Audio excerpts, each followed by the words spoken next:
Assalamualaikum warahmatullahi wabarakatuh. Apa khabar murid-murid? Cikgu berharap kamu sentiasa dilimpahi dengan nikmat kesihatan oleh Allah Subhanahu Wa Taala, dan cikgu juga berharap kamu telah pun bersedia untuk mengikuti kelas pada pagi ini. Baik murid-murid, periksaan pertengahan tahun bagi tahun 2021 telah pun berlalu, dan pada hari semalam kamu telah pun menghantar skrip jawapan kamu. Jadi pada hari ini cikgu akan membincangkan soalan-soalan peperiksaan bahasa Melayu kertas 1 yang telah pun kamu jawab pada minggu sebelumnya, ya. Jadi hari ini cikgu akan terangkan kepada kamu apakah kehendak sebenar soalan tersebut, ya.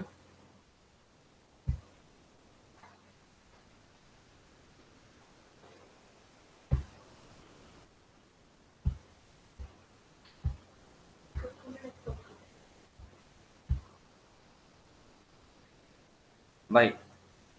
Okey, kita tengok pada bahagian A terlebih dahulu. Bahagian A terlebih dahulu. Bagaimana yang telah cikgu pesan atau ingatkan sebelum ini, apabila kamu dapat soalan, kamu dikehendaki baca dahulu soalan dan kamu fahami apakah kehendak soalan uh, yang sebenarnya. Okey, sebagaimana cikgu ajar itu, cikgu ajar kena buat analisis komponen soalan. Okey. Dalam analisis komponen besar, soalan yang pertama yang perlu ada ialah isu. Yang keduanya ialah keterangan isu. Yang ketiganya ialah tugasan, dan yang keempatnya ialah kehendak soalan. Okey, baik, kita baca sama-sama soalan ini. Maklumat dan gambar di bawah ini menunjukkan suasana majlis rumah terbuka semasa sambutan hari perayaan di negara kita. Majlis ini sering kali diadakan oleh masyarakat di negara kita tanpa mengira bangsa dan agama semasa perayaan utama. Huraikan pendapat anda tentang amalan majlis rumah terbuka. Panjangnya huraian hendaklah antara 150 hingga 200 patah perkataan. Okey. Sebagaimana yang telah cikgu ingatkan sebelum ini, okey, kamu kena ambil maklumat daripada kesemua bahan yang diberikan. Jadi, dalam ketiga-tiga bahan ini, dalam bahan ini ada 3 bahan. Yang pertamanya petikan dan 2 bahan ilustrasi. Ada gambar, yang ada 2 gambar. Okey. Jadi kamu kena faham betul-betul, kamu kena baca betul-betul, ataupun kamu kena perhatikan, kamu kena amati, baca, perhati, amati bahan yang diberikan kepada kamu. Okey, kita tengok. Bahan yang pertama. Bahan yang pertama merupakan petikan berita, ya. PM Jemaah Menteri anjur Majlis Rumah Terbuka oleh Suhaila Syahrul Anwar. Putrajaya, Perdana Menteri bersama-sama ahli Jemaah Menteri akan mengadakan Majlis Rumah Terbuka Hari Raya Aidilfitri di Kompleks Seri Perdana pada Hari Raya Aidilfitri pertama bermula pada pukul 10 pagi hingga pukul 4.30 petang. Diharapkan dengan penganjuran Majlis Rumah Terbuka Hari Raya Aidilfitri, Perdana Menteri dan Jemaah Menteri dapat mengeratkan perpaduan antara kamu. Okey, sekarang ni dalam soalan sebenar dia tak ada kurungan macam ni, kurungan yang cikgu buat ni. Okey, kita ada pernyataan isi macam ni. Ni cikgu ambil, cikgu untuk perbincangan ini, cikgu tulis isi ni, cikgu tepek sini untuk kamu nampak. Okey, petikan pertama, bahan pertama ni, okey, isi dia ialah mengeratkan perpaduan kaum. Okey. Yang keduanya ialah menikmati pelbagai menu masakan. Okey, dan ketiganya menjadi tarikan pelancong. Kalau kamu tengok ni, ada apa ni? Jin orang, maksudnya selain daripada orang Melayu, kemungkinan ada orang Inggeris, ya. Mungkin ada orang berbahasa Cina, ya, yang datang ke negara kita. Jadi sebenarnya sambutan hari raya ni dia menjadi juga menjadi tarikan pelancong, ya, selain daripada mengerat perpaduan, menikmati pelbagai menu masakan. Jadi dia juga merupakan tarikan pelancong, ya. Okey, pelancong ni tak kira dalam negeri ataupun dalam negeri, ya, tak kira. Ya, kalau kamu kata kamu ni nak pergi menikmati majlis rumah terbuka yang dianjurkan oleh menteri-menteri, kamu pergilah. Contoh ke Kuala Lumpur. Maksudnya kamu ni sendiri sebenarnya dianggap sebagai pelancong, ya. Okey. Jelas kan ni? Atau ada yang di antara kamu yang kemukakan isi selain pada Cikgu Bagin? Ada atau tidak? Kadang-kadang tu ada pelajar dia keliru. Dia keliru. Mungkin pada petikan ini dia boleh nyatakan isi. Tetapi pada petikan yang pada gambar kedua ni, takutnya dia kata apa? Dia menceritakan apa yang ada dalam gambar tu. Maka dapat pelbagai jenis masakan. Entah-entah dia silap-silap dia kata, okey, gambar ni apa dia ni? Ketupat lah. Dia cerita pula gambar apa ni. Boleh. Ketupat, rendang semua ni kita jadikan sebagai contoh di dalam isi karangan. Tetapi isi penting dia ialah menikmati pelbagai menu masakan. Okey. Seterusnya. Okey, kita pergi kepada bahagian B. Bahagian B, okey. Kita bincang soalan nombor 1 dahulu. Menabung merupakan amalan proaktif berlandaskan kesedaran seseorang untuk membuat persediaan bagi menjamin masa hadapan yang cerah. Pada zaman moden ini, menyimpan wang di bank merupakan cara yang efektif untuk memastikan wang tabungan disimpan dengan selamatnya berbanding dengan menyimpan wang secara konvensional di rumah. Ada juga segelintir individu membuat tabungan melalui skim laburan yang menjanjikan dividen yang tinggi. Hakikatnya menabung perlu dijadikan amalan untuk membantu kita menghadapi kos sara hidup yang semakin tinggi. Sumber ni daripada internet. Okey. Kita baca pula soalan dia. Petikan di atas menyatakan bahawa amalan menabung menjadi amalan kebanyakan masyarakat kini.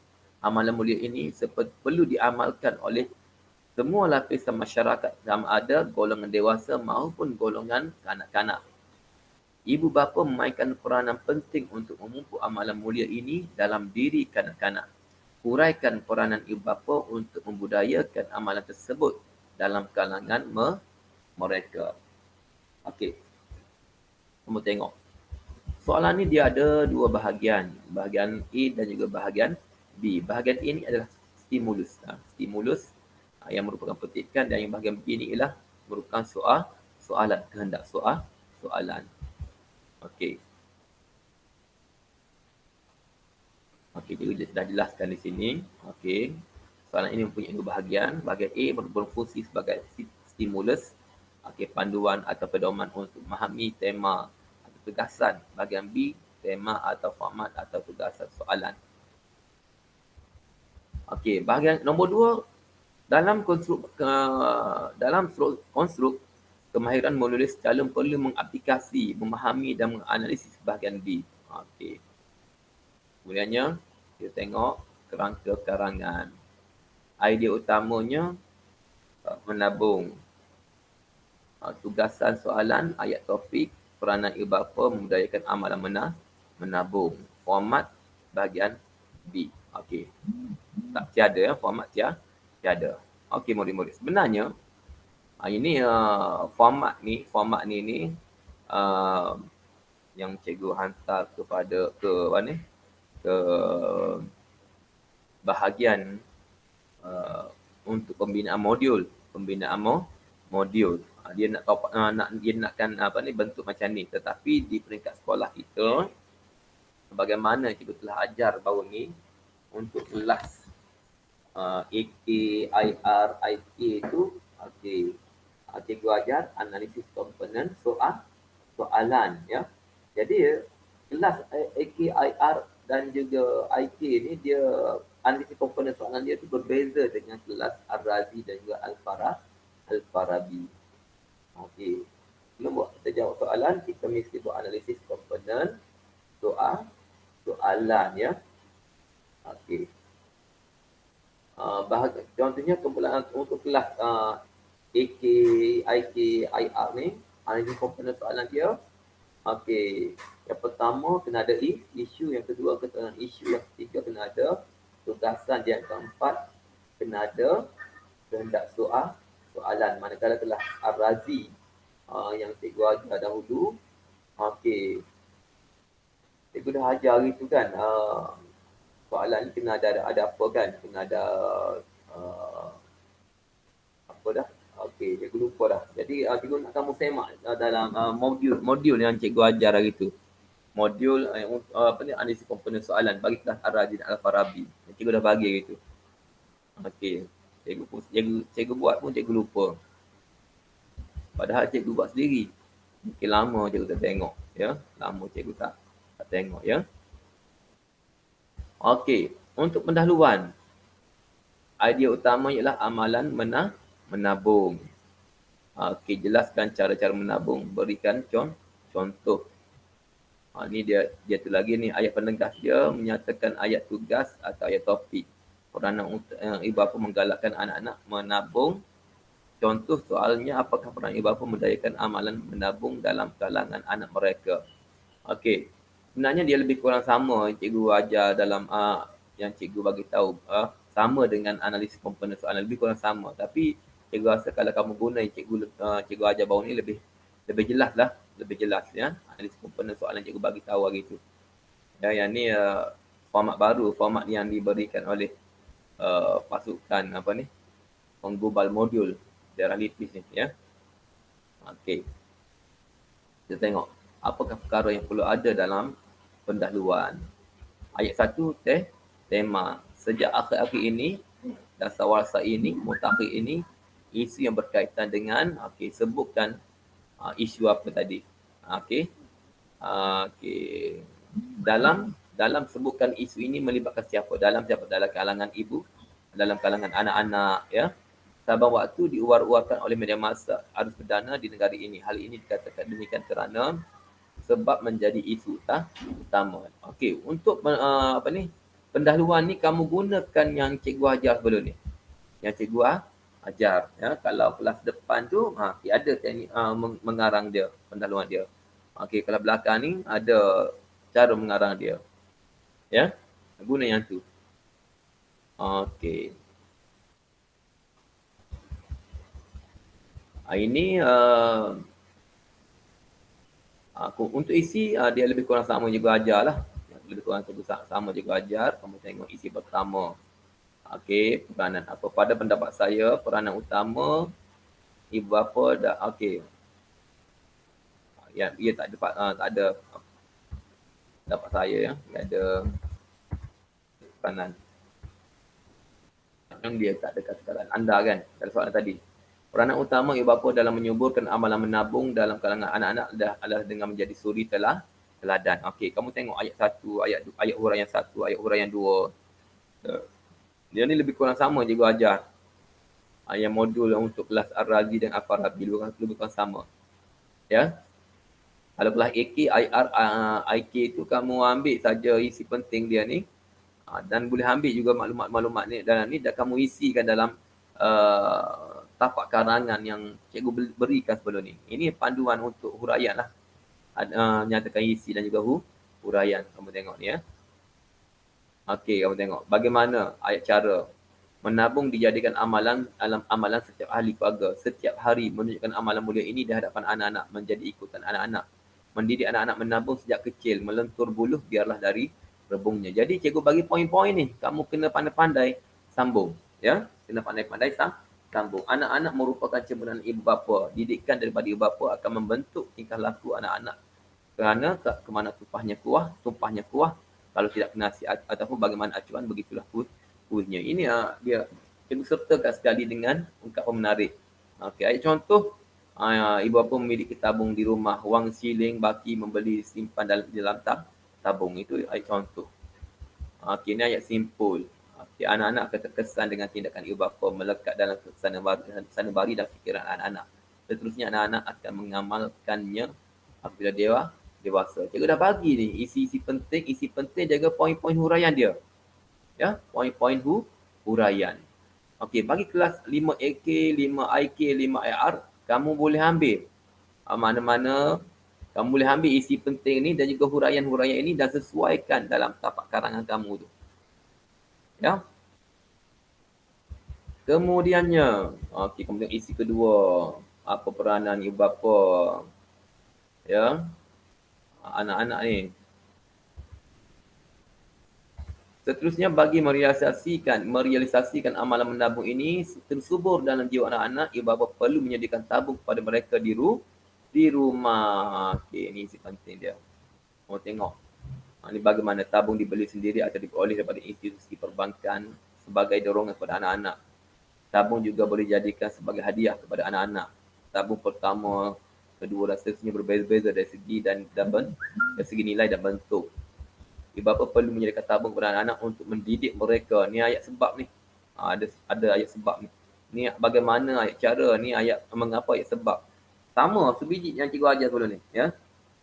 Ini template tapak daerah ni, tapak karangan daerah. Teknik-teknik mengarang peringkat daerah yang cikgu bagi kat yang peringkat sekolah kita, yang cikgu bagi gitu. Lebih kurang sama sahaja. Ya. Ibu bapa perlu menyediakan tabung pada anak-anak untuk mendidik mereka tentang betapa pentingnya wang perlu diuruskan dengan baik atau sistematik, tidak membazir atau tidak terbiar di atas lantai rumah. Kerana apa? Kerana membazir adalah amalan syaitan. Contoh dia, cara macam mana? Menggalakkan anak-anak menyimpan lebihan wang saku sekolah. Balik sekolah simpan tabung. Okey. Ini ayat simpul. Anak-anak akan mengimplementasikan tabung yang diberikan oleh ibu bapa mereka dengan terus menabung sehingga akhir hayat. Okey. Isi yang ketiga, apa peranan yang ketiga? Selain itu, langkah yang lebih sistematik atau efektif untuk menggalakkan anak-anak menabung adalah dengan cara ibu bapa membuka akaun. Anak-anak dengan cara ibu bapa menabung, anak-anak menabung adalah dengan cara ibu bapa membuka akaun simpanan untuk anak-anak. Membawa anak ke bank untuk mengajar cara menyimpan wang. Cara-cara menyimpan wang. Jadi sekarang ni kalau bawa anak lah, ibu bapa kena pergi sendiri. Kalau nak ajar anak, kena bawa lepas PKP nanti. Lepas COVID nantilah. Okey, ayat huraian 2. Memastikan wang simpanan tidak dikeluarkan sesuka hati. Sikit-sikit lama-lama menjadi bukit. Cikgu sertakan sekali dengan ungkapan menarik tu. Okey. Ayat huraian ketiga, mengapa? Ayat sebab. Ibu bapa perlu memberi jaminan kepada anak-anak bahawa wang yang disimpan di dalam bank adalah selamat. Okey, wang yang disimpan dalam bank ni adalah selamat. Mempunyai faedah yang menguntungkan. Okey. Simpan dalam bank lama-lama dia untung, ya. Duit tu diniagakan lalu kita mendapat keuntungan. Contoh bank apa? Bank Simpanan Nasional dan bank Berhad. Kesan dan akibat realitinya menyimpan wang di bank mampu mendidik anak-anak tentang pentingnya pengurusan kewangan yang sistematik serta kepelbagaian manfaatnya. Keempat, peranan apa? Akhir sekali, sebagai penghargaan kepada anak-anak yang menabung ibu perlu menyediakan ganjaran kepada mereka. Bagaimana cara nak menyediakan ganjaran tu? Menyediakan ganjaran penabung paling banyak pada setiap bulan atau setiap tahun. Ni tukar ni. Banyak yang kena reti. Okey, ayat huraian 2. Cara lagi menggalakkan anak-anak untuk bersaing dalam aktiviti menabung persaingan secara sihat. Okey, anak-anak akan berasa dihargai dan sentiasa bersemangat untuk menambah wang tabungan. Sehari selembar benang lama-lama menjadi kain. Cikgu sertakan dengan sertakan dengan ungkapan menarik. Bentuk ganjaran wang tunai, pakaian dan permainan. Okey, ini bentuk ganjaran lah. Ayat contoh. Ayat contoh. Apa kesan dan akibat? Jelaslah bahawa memberi penghargaan kepada anak-anak bukan sahaja dapat menambah tabungan mereka, malah sambung sendiri lah. Sambung sendiri.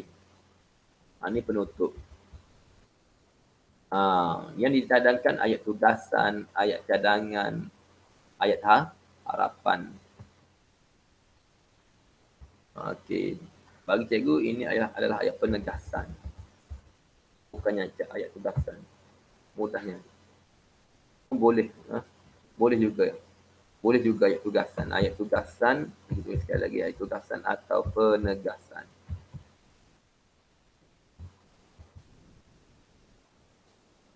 Sebenarnya tanggungjawab mencegahlah tu. Sebenarnya tanggungjawab membudayakan amalan menabung dalam kalangan anak-anak. Kalangan anak-anak banyak salah ni. Anak-anak bukan hanya terletak di bahu ibu bapa sahaja, malah pihak-pihak lain turut serta. Pihak ni ayat cadangan. Dia ada tautan ya, ada tautan perkaitan antara ayat pertama ayat kedua ni ya. Kamu tengok ayat pertama ayat kedua, pihak sekolah, media massa dan pihak swasta perlu seia sekata dalam menggalakkan anak-anak menabung. Mereka tidak perlu bersikap seperti enau dalam belukar melepaskan pucuk masing-masing dengan membiarkan ibu bapa bersendirian dalam mencapai visi ini. Nampak tak? Dia kata tadi yang pertama tu pihak-pihak lain perlu turut serta. Okey, lepas tu ayat kedua ni, ayat cadangan ni cikgu buat huraian pula. Yang ketiganya ayat harapan, dengan adanya komitmen daripada semua pihak, diharap usaha menggalakkan amalan menabung dalam kalangan anak-anak dapat direalisasikan anak-anak ya. Hendak seribu daya tak hendak seribu dalih. Kerana hendak seribu daya tak hendak seribu dalih. Baik anak-anak. Ya, sekarang ni dia tak nak karangan tu panjang-panjang ya. Tak nak karangan tu panjang-panjang. Kalau bahagian B ni dia nak 350 hingga 500 sahaja ya. 350 hingga 500 sahaja. Jadi apa ni, teknik mengarang tu yang kita ajar sebelum ni, okey, panjang lebar kan. Kalau kamu tengok dalam teknik juga ajar tu, sampai hingga kan ayat sebab tu sampai 2-3 sebab ya, 2-3 sebab. Sampai dalam ayat cara tu sampai 2-3 sebab. Tapi kalau kamu nak pendekkan karangan kamu, okey, kamu kena pastikan ayat sebab tu macam cikgu cakap ni lah. 2 ayat cara tu 2, ayat sebab tu 1, ataupun ayat sebab tu 2, ayat cara tu 1. Jadi kamu kena adjust kepanjangan karangan kamu tu. Ya, kena adjust. Ya. Ini cikgu bagi 4 isi, tapi sebenarnya yang dicadangkan ialah 3 isi, 3 perenggan isi lah. Jadi cikgu buat lebih sikit. Jadi cikgu ajar lebih sikit, takut kamu tak boleh capai perkataan nak kembangkan satu isi tu 100 lebih perkataan satu-satu tu memang mungkin awak suka lah. Sebab tu cikgu bagi buat sampai 4 ya. Tak mengapa buat 4 isi pun ya. Tak mengapa ya. Tak janji huraian kita jelas. Mana tahu kot buat 4 isi, satu isi kamu tu tidak berapa relevan. Kita ada lagi 3 isi. Kalau buat 3 isi, satu tak relevan, tinggal lagi 2. Jadi mana satu kita nak ya. Jadi setakat itu sahaja penerangan cikgu untuk bahagian A dan bahagian B soalan nombor 1 ya. Bagi peperiksaan pertengahan tahun baru ni lah. Jadi sekian sahaja, wabillahi taufiq wal hidayah. Assalamualaikum warahmatullahi wabarakatuh.